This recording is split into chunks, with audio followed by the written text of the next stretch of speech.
Hello, everyone. Thank you so much for this session. We are very excited about this today. We all got together in various phone calls and chatted about our topic, venture philanthropy in practice. And this is really the first session of what we know will be many days of digging into the nuts and bolts of what we do.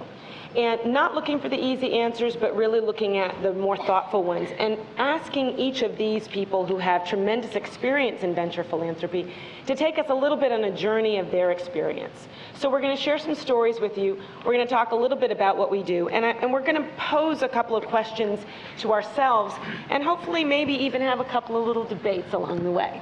I'm going to start with a little counter thought, which is a little poem that I like. And the poem is called The Need to Win. When an archer is shooting for nothing, he has all of his skill. If he shoots for a brass buckle, he's already nervous. If he shoots for a prize of gold, he goes blind. Or he sees two targets, he's out of his mind. His skill has not changed, but the prize divides him. He cares. He thinks more of winning than of shooting, and the need to win drains him of power. I put this one out here in the beginning of this because I think one of the things that happens when we come into philanthropy is we bring to it many of our natural characteristics. As my mom and dad would tell you, I am a naturally competitive person. And yet when I am engaged in philanthropy, I want to have high ambition, but I'm not sure that competition is where I need to start. But we all often want to think about some of those things. So one of the things that we first started talking about when we talked about venture philanthropy in practice is, what is it that you know now as a venture philanthropist that you didn't know, that you wish you had known when you started?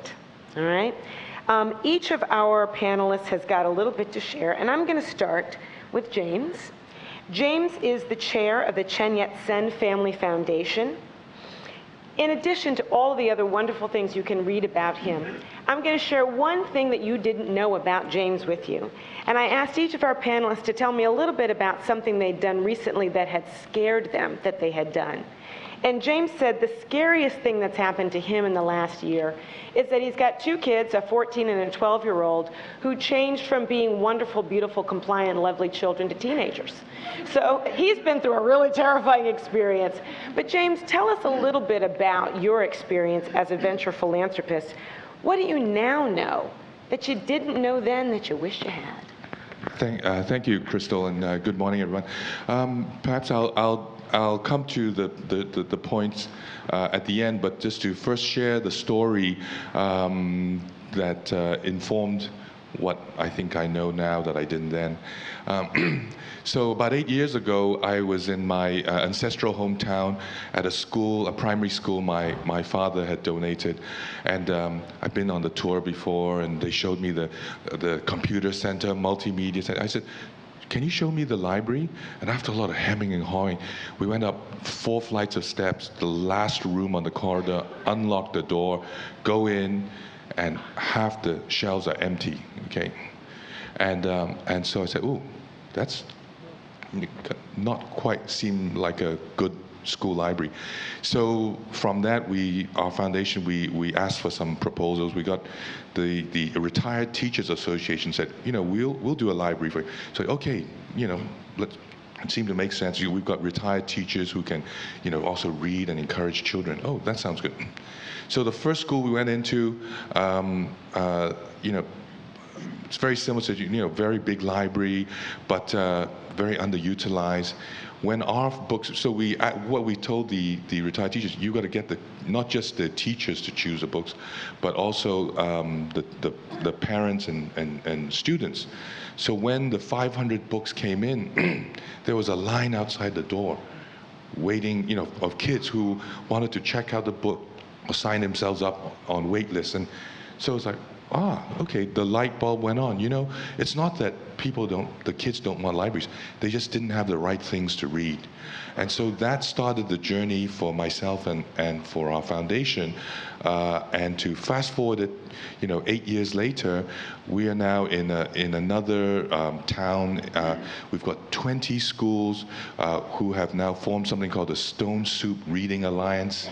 The first Teacher Librarian Association in China has been formed by the teacher librarians, and of course this concept of teacher librarian is also brand new in a place like China, as it is in many parts of the world.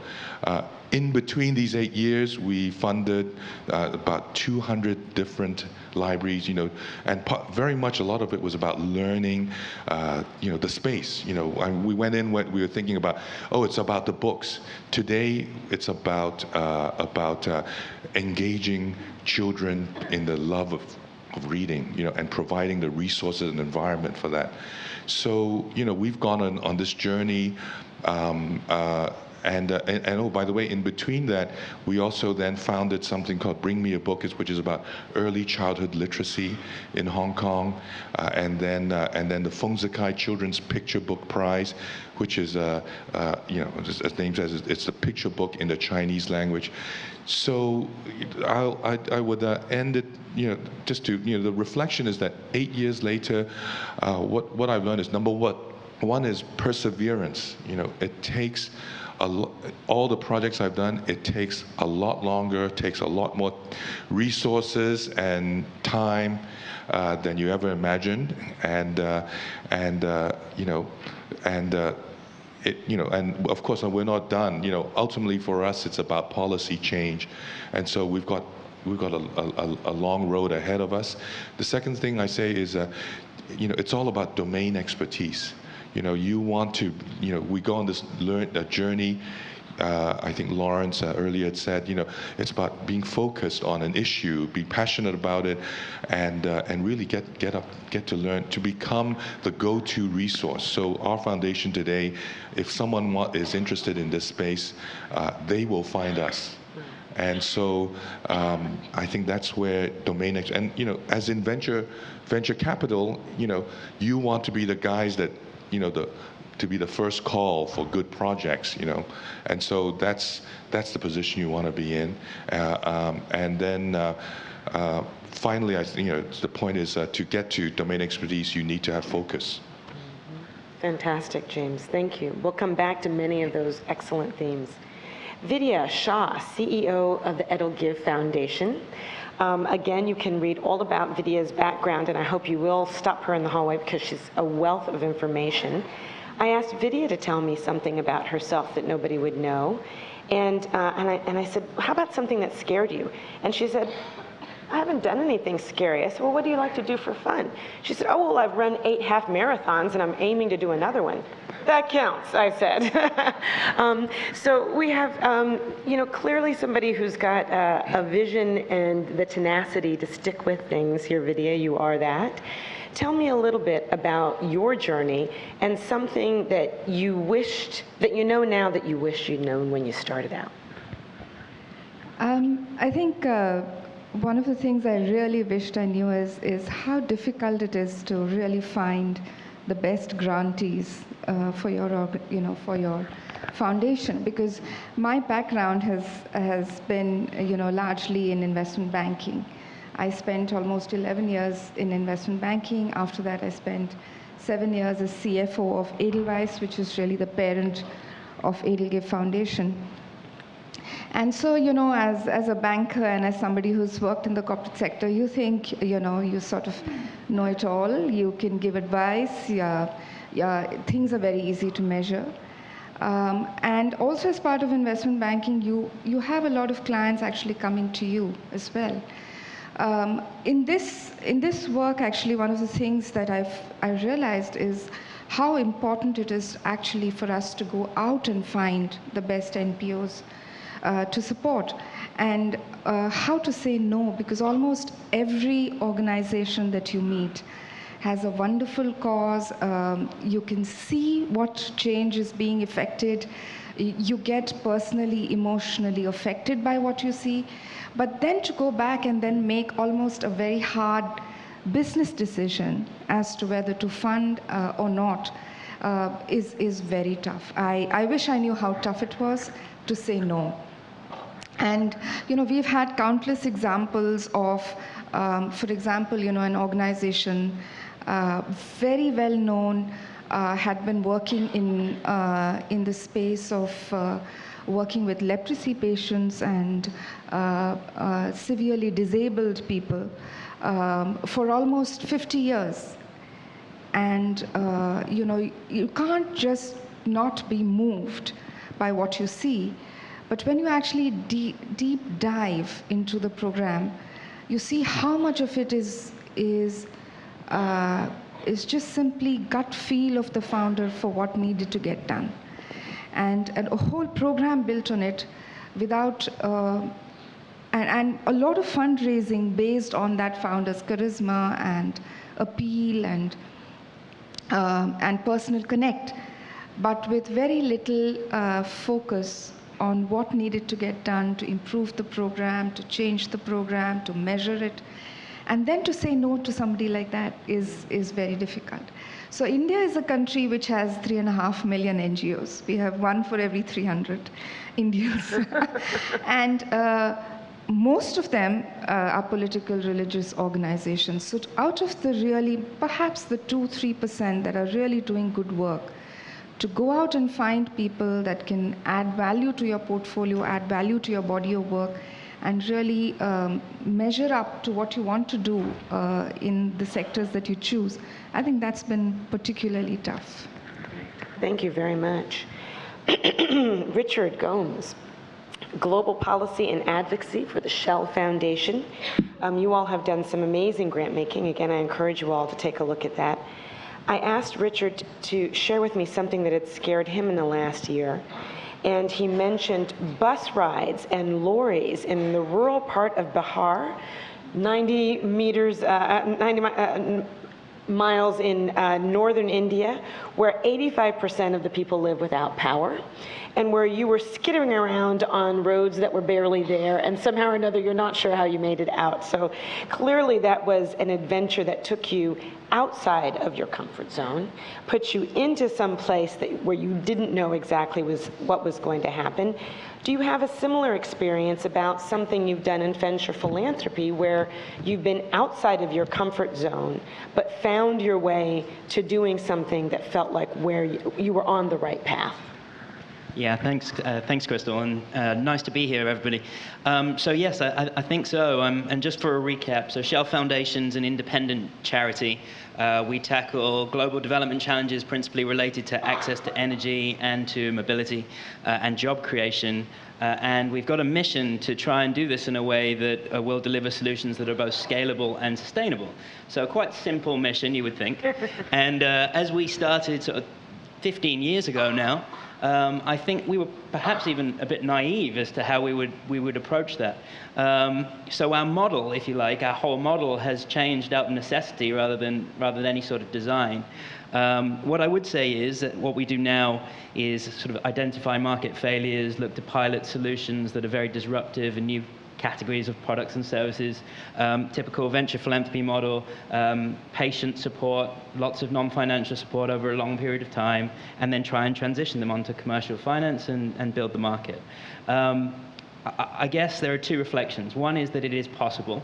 So although this is extremely hard, we've got some partners that we've been with for upwards of 10 years now who are serving millions of customers, bottom of the pyramid customers around the world in more than 40 sort of emerging markets. And we've got several of our partners that have moved on to commercial finance. That's the good news, as we hoped we might reach when we started. I guess the surprise has been that there are so few success stories, not just within sort of Shell Foundation, but also within the broader sector.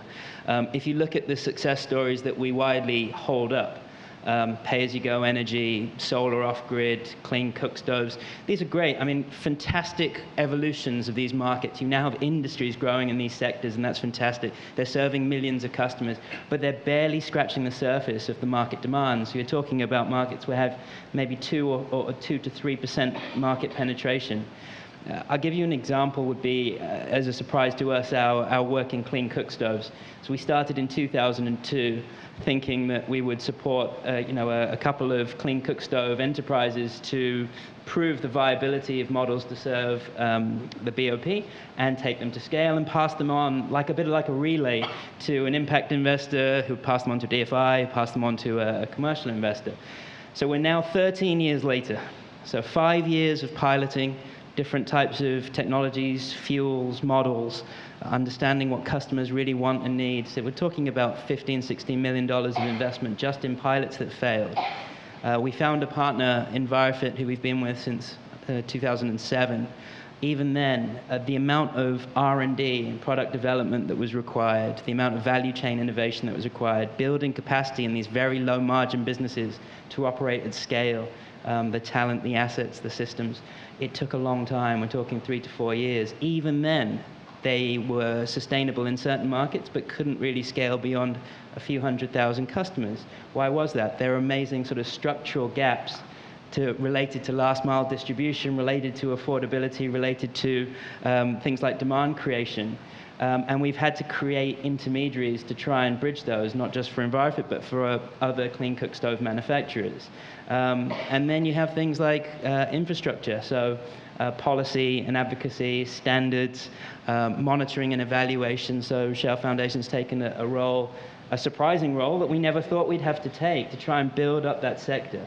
So if I have sort of 4 lessons from this, I mean, so we're 13 years later, we must have invested about $30 million into the clean cook stove market, and now we've got a handful of clean cook stove enterprises that are serving, hundreds of thousands of customers and at a global level, and we've got an industry of sort of 30, 40 manufacturers.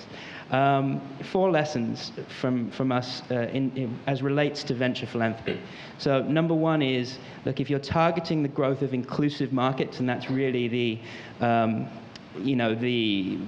bedrock of solutions that could achieve scale, you really need to get comfortable with risk.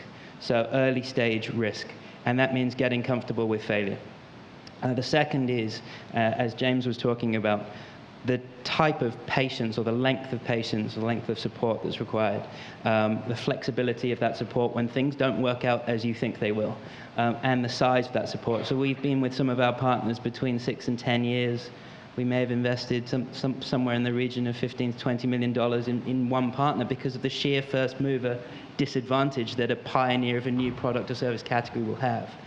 The third is around more than money. So we talk about non-financial support a lot as a sector, but of course that can mean something completely different to one person, a couple of days support per year to another. We treat our partners like joint ventures, and we never thought we would have to do that. The level of functional support, marketing, sales, HR, governance, strategic support to link to different market partners, we never thought we'd have to build that level of skill set. And the last is around market facilitation. So I think, and a colleague of ours at sort of Monitor Deloitte now with FSG, Harvey Coe, often says that what we're asking pioneers to do, and let's remember as well that, supporting pioneers takes risk-tolerant capital, so it's ideally suited to foundations. What we're asking them to do is a bit like, especially when serving BOP markets, a bit like asking Google to invent its business model without the internet existing. So it's an impossible task in a way. And so the level of value chain development, the level of supply chain intermediaries and infrastructure such as policy and standards and regulation is really, really surprised us. And we've seen sort of having to move in that direction. Fantastic, thank you. And finally, I'm going to turn to Paul Schumacher, who has been heading up Social Venture Partners for 17 years, is that correct? And has been really doing so much about developing circles of knowledgeable strategic venture philanthropists in the US, coming out of venture philanthropy, many of them coming out of the venture capital world. But Paul has really been spearheading that work and would love to hear a little bit about him. When I asked him, what have you done in the last year that's been scary to you? He said, well, deciding to keep growing, keep learning, and be a pioneer in a different area, and to leave a job I love that I have been doing for 17 years, and you're actually now looking for your next big adventure for what you're going to do after SVP. So we do clearly have people who have a fairly high risk tolerance here. Paul, tell us a little bit about, for you, what some of the experiences you've learned as a 17-year startup. Thank you. Great to be here with everybody. So just some real quick context. I first met Doug Miller 16 years ago when he walked into my office in Seattle. At that time, we thought SVP was an idea for Seattle. So real quick, for those of you that don't know what we do, we're made up of individuals, largely private sector philanthropists, that will contribute financial capital. They also put in their human and intellectual capital. We pool that together, and we invest in local nonprofits to help them build their capacity. And we also have the second mission, which we're trying to build the capacity of our members to be civic and philanthropic leaders as well, like many of the folks in this room. We're in 39 cities and 8 countries around the world. If you're a partner, a staff, or a board of an SVP, would you raise your hand real quick? Just so the handful of folks in here, if you want to ask them a question, you can do that. We want to grow, and we play a role in the philanthropic ecosystem of every community that we're in. We're this network of individual engaged philanthropists. We're a connector, we're a convener, we're a catalyst, and we help build civil society in these communities that we're in. Having done this for 17 years, and the question that was posed to me, and being at a conference like this, it leaves me in a way sort of almost desperate to share over 17 years, not that we've necessarily learned a ton, but I'll tell you we've made more mistakes than anybody. So if I can help anybody avoid mistakes over the next 2 days, please come find me, because I'd love to share that with you. So the story I would bring to this was that earlier this year I went to a conference, and at that conference I didn't sort of know what to expect. And it was about a lot of emergent organizations that were not encumbered by entrenched practices and ways of doing things. They could sort of bring in all these new best practices from the very start. Sort of like cell phone technology in the developing world, sometimes leapfrogged landlines and went straight to cell phones. And the good news was I took a lot of notes at that conference that I could sort of use and reference. So I saved those notes and I went back and sort of reflected on them compared to the 17 years of work that I've done. And I'm glad that I saved those notes from yesterday. So what I'm going to do is in 2 minutes try to sort of share with you 5 things that I think were things I wish I would have known when you're sitting where you are 17 years ago for me, and try to do that for you guys in 2 minutes. The first one is it's all about the network. Whatever your network is, that blue thing on that chart, however much you think you're collaborating, do more of it. The big problems we have in the world, they're not going to get solved by any one of us alone. They're not going to get solved in silos. It's so easy in this work to end up in your own silo. Collaborate, collaborate, collaborate. It's all about the network. Find your network, find your people, and work with them all the time. The second one is very specific and very simple. Don't do restricted funding. Don't stay flexible, give unrestricted funding. I did a blog post on this in the Stanford Social Innovation publication online. It got more posts than any blog post in the 10-year history of that blog. So flexible funding is huge. Don't restrict your funding. If you want to hear me, come talk to me about that religion. The third thing is the work that we do, it affects us as much as it affects the organizations that we invest in. I heard this many times yesterday. Deval Dasra probably said it most eloquently, that when he goes out and he does the work, it affects him more than he thinks it affects the organizations they're trying to help. Don't forget that. It's a good thing. It's a great thing. So when you try to get your donors involved, you try to get other people involved, get them out to see the work, get them involved in the work. You're going to change yourself as much or more than you are the organizations that you work with. That's a great thing. Number 4, be aware of the arrogance of money. So some of you have probably noticed since you became a funder that with nonprofits you are now smarter, you are funnier, and you look better. So if that's the case, then you've got to self-impose on yourself that humility to be aware of the arrogance that money can create. We've got the power in the relationship, and we have to walk that line so well and be a steward of those relationships. And the last one, a few folks already said this, none of us, including SVP, none of us fund long-term enough. Nobody does. Every problem out there takes a long, long time to solve. I care about this so much that I wrote a book about it, which I'm going to publish this fall. It's all about finding focus and sticking with that focus. We can all be a mile wide and an inch deep. We all need to be a lot narrower and go a lot deeper. If I can help you in any way with what we've learned in 17 years of doing this work, or if you're interested in what we're doing in your city or your part of the world, please talk to me. I'd love to share that with you. Thanks. Great, thank you. So I'm not sure where we are in time. I just want to be conscious of that. Okay, all right, great. So I think we can actually have each person share one last thought with us, if they would be willing to do so. I am particularly interested in what you have learned about how you partner with other people. Because we talk about this a lot. And yet it is not an easy thing to do in this work. And the entire purpose of AVPN is about us building up that network and that partnership. I also want to just say a thank you to all of you just in those opening remarks. Because one of the things that we talk about, and part of the reason why I read this Need to Win, is that a lot of what this work is about, when you get right down to it, is being humble, is being honest, and talking about failure. And it's not entirely easy to stand up here first thing in the morning and share with people the things that have been hard. So I really want to thank you all for that. But if you could just each share one little quick bit, whether it's a success story or a challenge, about the partnerships that have helped you to do this work, I would really appreciate that. And Vidya, maybe we can start with you and work our way down.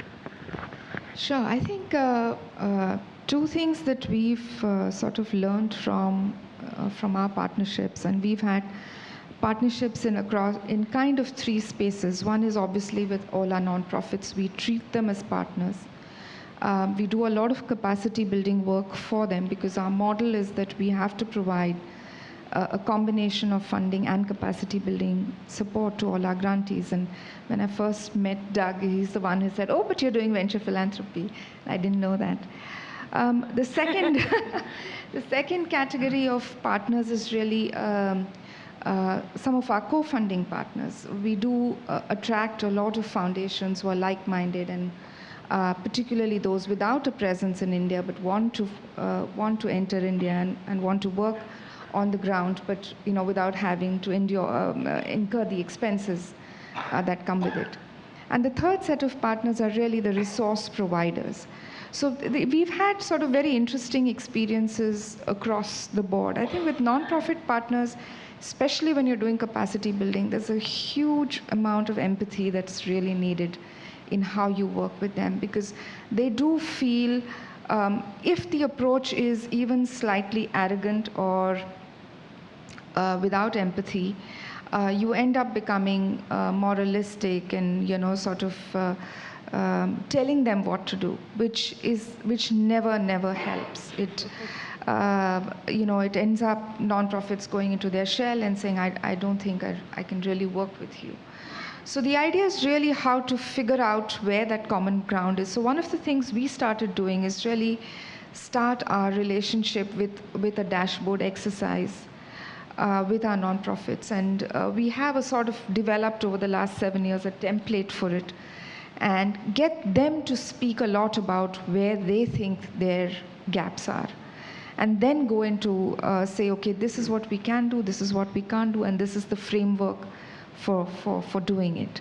I think that has really helped to say, okay, you tell us rather than, we understand everything. These are our 4 verticals in which we can provide capacity building support, and we think this is where you need it. I think that approach has really helped us to sit across and say, okay, we are in it as much as we are in your, we have an equal stake in your success, and therefore let's talk. With co-funding partners, it's been very interesting, particularly with foundations who've come in and have a certain perception of India, a certain, I think the best thing that's helped there is actually to take them and see the work. A lot of things get clarified when that happens. Issues have particularly revolved around measurement. And I find a lot of foundations who particularly come from overseas have very predefined metrics around measurement. And we've realized through 7 years of work how difficult measurement is. And there are different approaches. They don't necessarily all have to be quantitative. As long as you can do something that works for both parties and fits within the entire donor network of that particular organization, I think solutions are possible without saying that I'm not getting the numbers I want and I'll withdraw funding. I think that approach, which we see very commonly, can be solved through through more dialogue and through more understanding.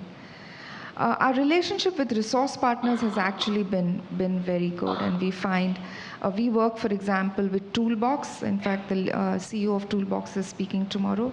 Very interesting model of getting together all of corporate India, volunteers and senior volunteers from all of corporate India to volunteer pro bono. And we've done some excellent work in that space where we've been able to find good non-profits for them to build their capacity. So there I think it's been much easier because the dialogue has been that much more open and transparent. Great. Yeah, facilitative skills, a lot of listening, very, very, very helpful. Thank you. So one word I heard in there was empathy. So maybe each of us can come up with one word that summarizes your question. I got married 32 years ago. And I often tell people my stock line is I got married too early to the right girl. And that's true. So my wife's name's Lori, and one of the reasons that I love her so much is she is the most unbelievable listener I've ever met in my life.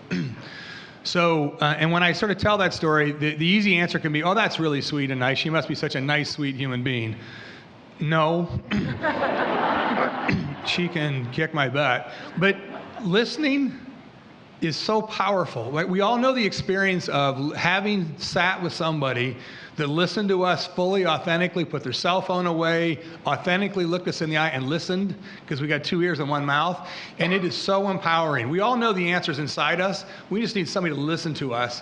So another thing I would say about how to build those trusting relationships with your investees is listen. Start by listening and keep listening. It's interesting. We do work not just in the US and Canada, but we're now in China, Korea, Japan, Australia, India, and the UK. And I find that thing universal.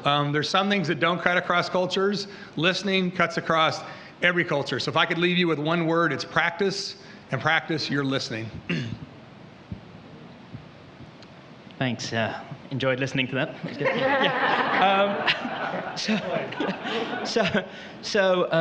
Look, I think one realization from our side is, and it actually sounds extremely stupid to say this, but we can't do this alone. I think we thought at the start we would play a role more or less in isolation with a social enterprise partner, and then they would be in a position to access a different range of support from others.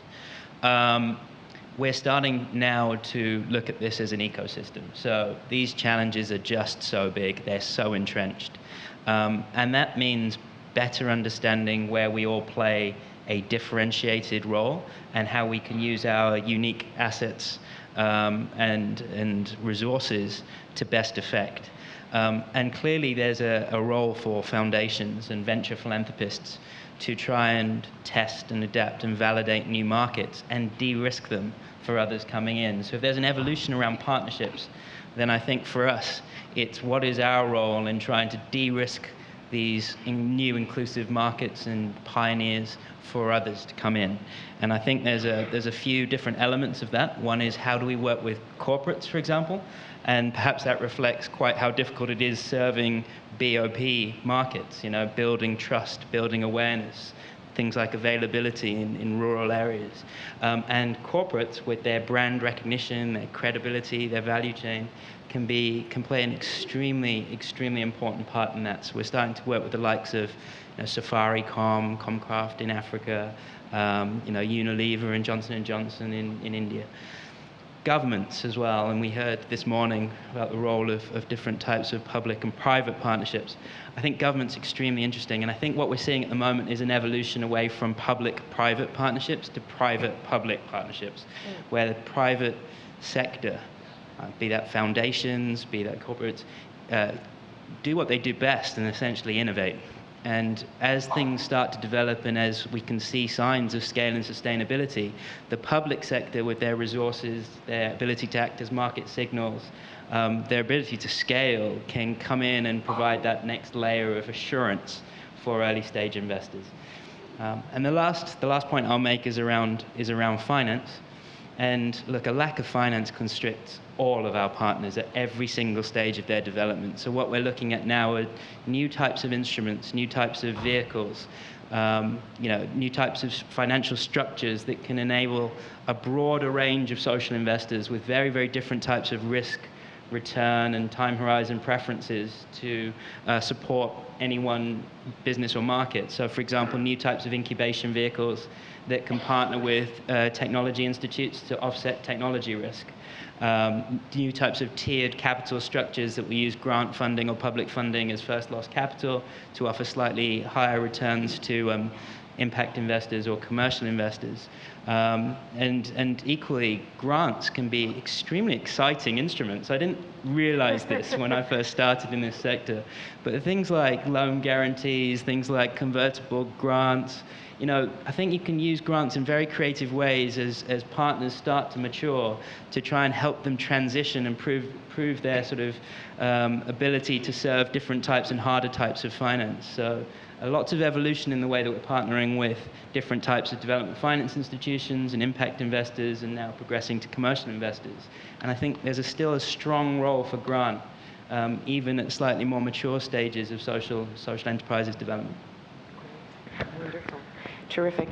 And James, would you like to share a little bit about that piece of this work for you? What lessons have you learned?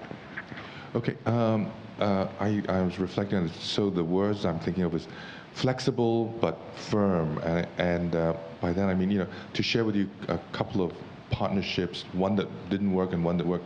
So I shared this story about the Retired Teachers Association.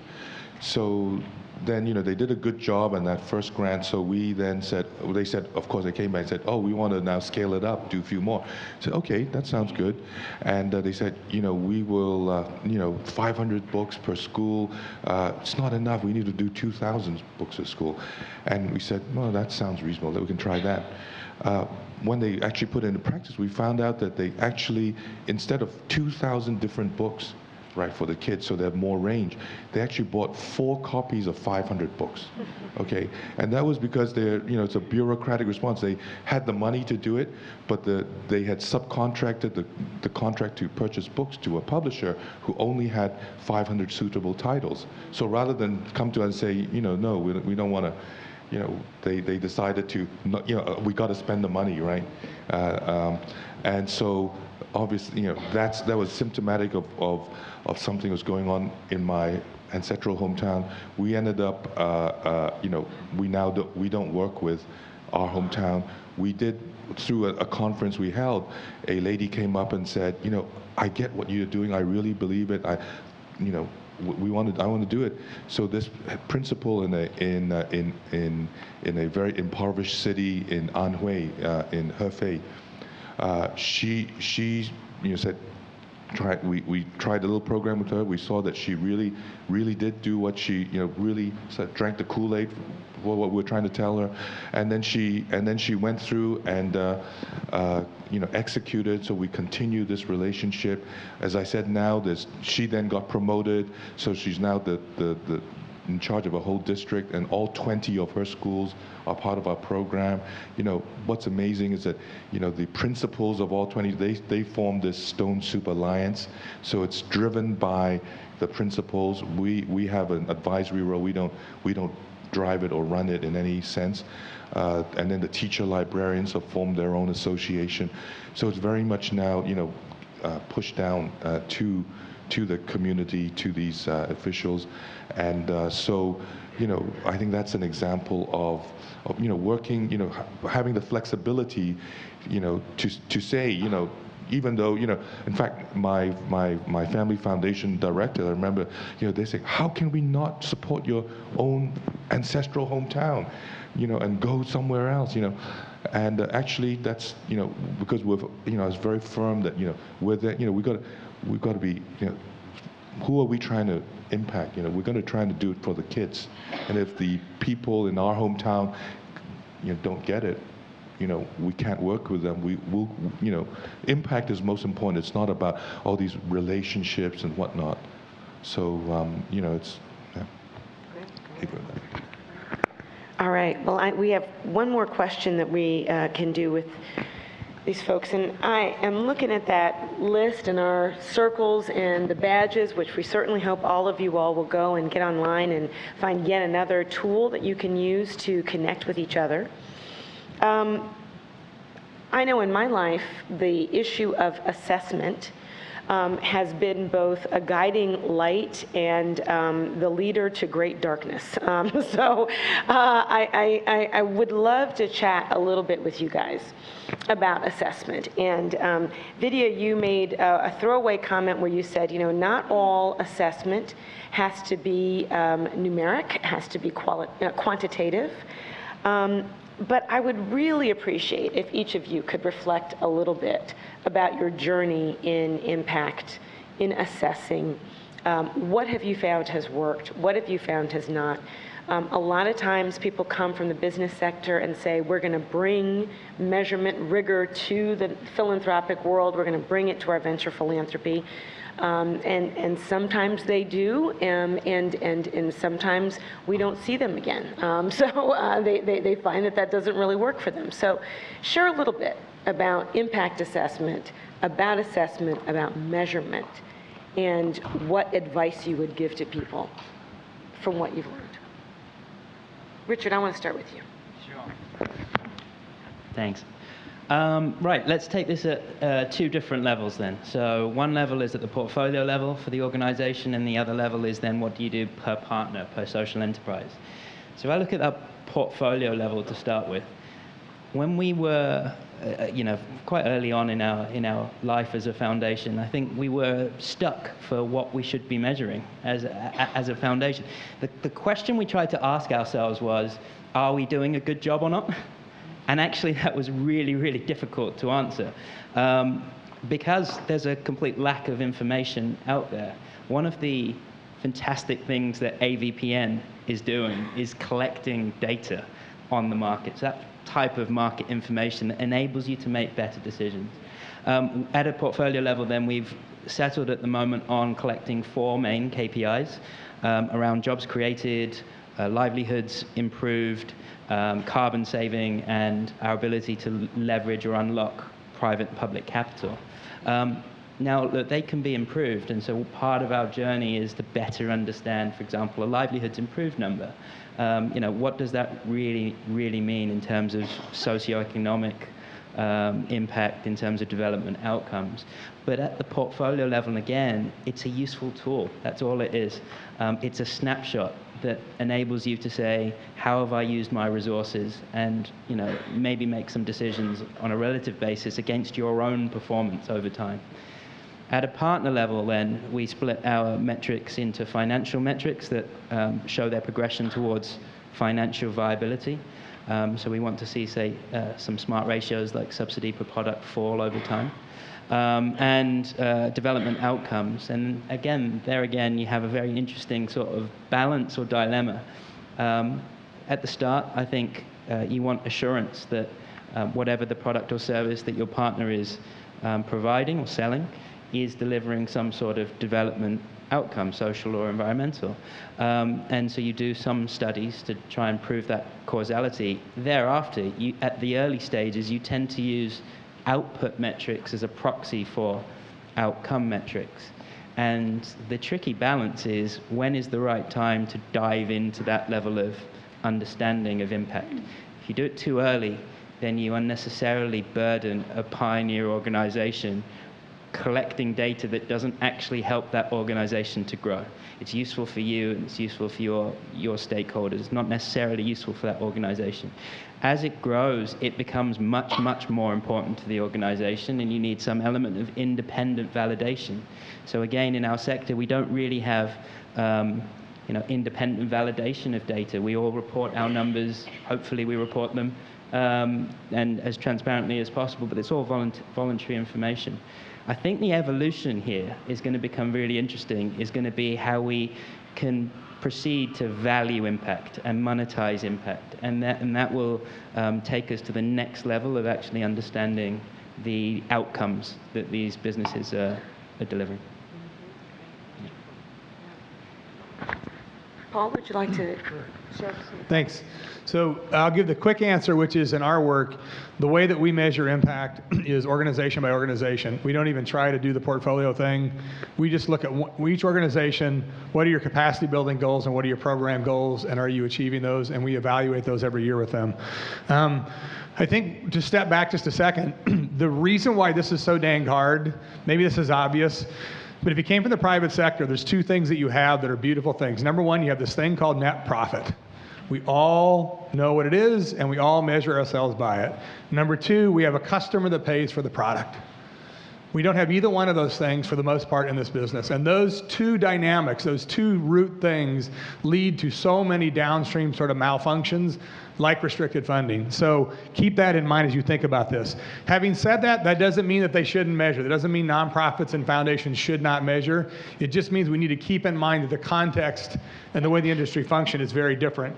And another thing to keep in mind is the way that you fund and the money you give them, that's going to tell, that in part tells them what to measure. You are sending them a message about what to measure by how and what you fund within the organization. I think what matters, and James mentioned this, what's really important, and one of the messages that we can send is what we care about are outcomes, ultimate outcomes, academic, behavioral, social, attitudinal changes in kids and families and in lives. That's what we want to focus on. It's really hard. The inputs are easier to measure, but ultimately we want them to focus on outcomes. And one of the things that we do with every organization we work with is we ask them, do you have a theory of change? And if you don't, then we will invest in that and help you develop that so you have a clear pathway to how your resources lead to outcomes. And one other thought is, they should do that for their funders. That's a good thing. The real reason that they should want to measure impact is to inform their own programs and their own organization and the way they deliver their services and their programs. We want it to be as client-centered, beneficiary-centered as possible. That's sort of an inside-out as opposed to an outside-in way of looking at measurement. But the data that really matters is how is what they're doing helping kids' lives or families' lives, and how can they build measurement that will inform how they do and deliver that better and better. So we have to, as funders, invest in their ability to do that assessment and measurement. So if none of us funders give them money to build assessment systems, they're never going to have it. So we have to keep that in mind when we're funding to invest in that. What did I write there? God, I wrote so many scribbles I couldn't even remember what the heck it is. No. Last thought. I think the way that part of what AVPN stands for and the way that we function and the way that we're sort of teaching ourselves best practices around this and that we're having this conversation here about how to do this, it's really, really important. You guys are the role models for this region of the world. How is this region, this part of the world going to take on impact measurement? You guys can have a real impact because the ground rules aren't set yet. You guys can set the tradition. You guys can set the rules. Vidya? So And Paul, we're being told we have to wrap up. Okay, sorry. Go ahead. no, so Paul stole all my words, but there are two things I'll completely second. One is really having the theory of change, and pushing our organizations to figure out so that makes measurement a little easy. And second is to ensure that you're doing it because you want the program to grow, to scale, to change, to improve. And I think once you have those two attitudes, it kind of helps. But it's very difficult when you're nevertheless, it's difficult when you're doing it organization by organization. It's a lot of hard work. And you have to build, as a funding organization, the structures internally that enable you to do it. James? Okay. We should go to questions. I'm sorry, I forgot about you. You're mad at me. We have time for questions. If we have any people who would like to jump into this conversation, we would love to have you. I got so caught up with these fascinating panelists that I forgot to ask that. Do we have a microphone that's going around? Okay, so we have 2 standing mics. So if you have any questions from the audience, we would love it if you would come up and put your voice in the room and find out a little bit of information from our panelists. And I think we actually have a mic moving up, yes?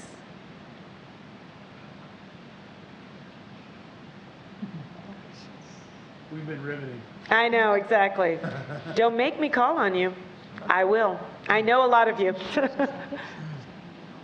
This is Silvia Cadena from the ECIF Asia program, Information Society Innovation Fund.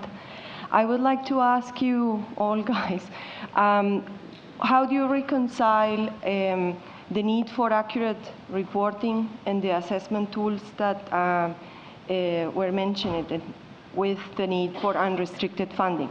If you're saying to be flexible and unrestricted, but then you have reporting and assessments and things to be added on top, how that really flexible is that, and what advice you have on those issues? And my second question is about selection processes. Our program is an open call for applications, and we run them once a year for grants and once a year for awards.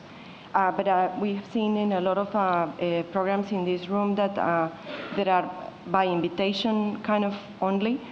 What is, when you say that it is important to select those applications, what differences, or why do you have like closed calls, and what is the challenge that you don't want to take if it is an open call? I know it's different mechanisms and have different advantages, but how do you reach out then if it is under a closed umbrella? Thank you. Great. Can we take the second question? Yeah. Oh, go ahead. Yeah. I can start with the selection bit. I think we've intentionally kept it, I wouldn't say closed, but certainly we've tried to find the middle ground between a completely open, walk in the door kind of approach, and, you know, I will select and I will just go out and, you know, so some sort of a middle ground, which is that we have a network of what we call influencers that we've created over time. These influencers are social work institutions, including academic institutions. The second is a lot of network organizations like Dasra, Unlimited. Some of them are in the room. So there are people who have, who have great pre-engagement processes, who have done a lot of incubation-related work. And the third is actually our own fundees, our own grantees, and they, for us, are a big source of reference. So we've used these groups to really engage, and we engage with them very actively to find the best organizations to work with. Keeping it completely open actually makes it very difficult, because anyway we get about 10 to 15 applications every day. And it becomes very difficult when it's so difficult to assess based on an email. And we prefer this. So out of the emails, we find something interesting, we route it again through the network. We find this a little more efficient and a higher success rate. James, do you? Can I address, I think the first question was about unrestricted funding and reporting. I was thinking about that. I think when you're going to somewhere that's an area that's new, that's very much qualitative changes, it's very difficult. We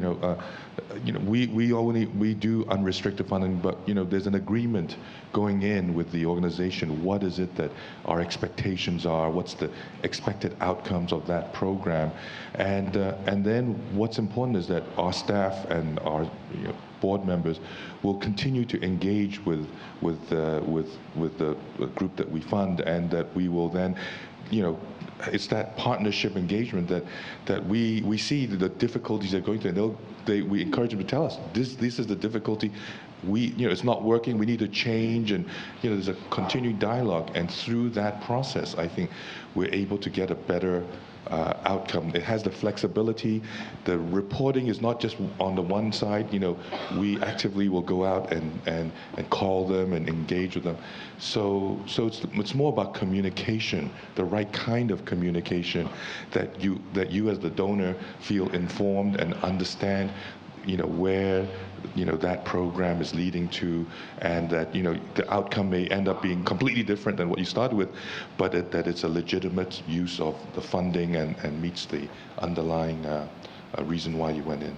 That's great. Thank you. So real quick, so 2 things. So first of all, both of those comments just leapfrogged American philanthropy. Seriously, I love that. Thank you. So to your question, which is a great one, unrestricted does not mean unaccountable. You just said this really well. You've got to have a conversation with grantees about what are the outcomes, the goals we're trying to achieve together. We should have agreement on that. That's the conversation we should have, not about whether we're spending money on the chairs or the copier or the overhead. We should have a conversation about that. We need to have mutual accountability. And the sort of tactical answer to your question is they need enough unrestricted flexible funding so that they can build their measurement and impact systems. I want to share just one quick story. I remember when I was working as a grant maker with funding domestic violence prevention shelters. And we were the largest funder of shelters in California. And I remember going out to visit a number of them. And it dawned on me over time. I was sitting down, I was having these meetings, I was talking about, how can we measure how many women we're seeing, what the impact is on those families, how many of them are returning, and I'm sort of asking for all this data. And every time I would go and I would talk to these groups, almost inevitably, these executive directors who had shown up at work in a suit that day for me would say, I need to be excused for a minute. And they were going and they were like unplugging a toilet, right? Because they're in these old houses and they are the janitor, they are the executive director, they are the bookkeeper. And, I needed to just ask them the question of what information do you need to collect to understand how you're doing? And how can we help you collect more of that information? Because I was starting from someplace that was way away from where they were. And I think that's the kind of thing that people are talking about here. As you say, it's not that unaccountable, but it is making sure that you're putting those questions in to help them. One more question, and then I know you're going to hit me up. Thank you. Victoria Dunning from the Global Fund for Children. And this is brass tacks and best practices in venture philanthropy. And we've heard about capacity building, we've heard about fear, we've heard about impact assessment and metrics and outputs versus impact. But I have not yet heard about risk. And I think in venture philanthropy, we should be talking about things that fail, investing in things that might not, and those who've been talking about investments that work and how to make them better or scale them. But if you could have any words about risk and keep that conversation going in present confidence, I'd appreciate it. I'm going to ask for one speaker to make one comment. Because you're going to see some of them in the other breakout sessions as well, and you can ask your questions then. We're really sorry that we didn't have time. But one speaker, one comment. Okay, thanks. I guess it's my privilege to have the last word. But I think that's a great question, and it's something that we've really wrestled with. In our first 3 years, probably 80% of what we did failed, and I think that's largely to do with our own model and our own approach and way of working. We've moved to a point in time now where about 75% to 80% of what we're doing now is progressing to scale and sustainability. That leaves you with a sort of 20% failure rate, which is something we're more or less comfortable with. I mean, and as I said at the start, you need to start getting comfortable with failure. Now that doesn't mean there aren't ways to mitigate against that risk. And I think when I think of some of the strategies we've tried to come up with in response to learning from failure, it's been how do you select partners that have the same aligned vision as you, that have experience in taking a product to market, that have that blend of entrepreneurial and development experience, and that have skin in the game.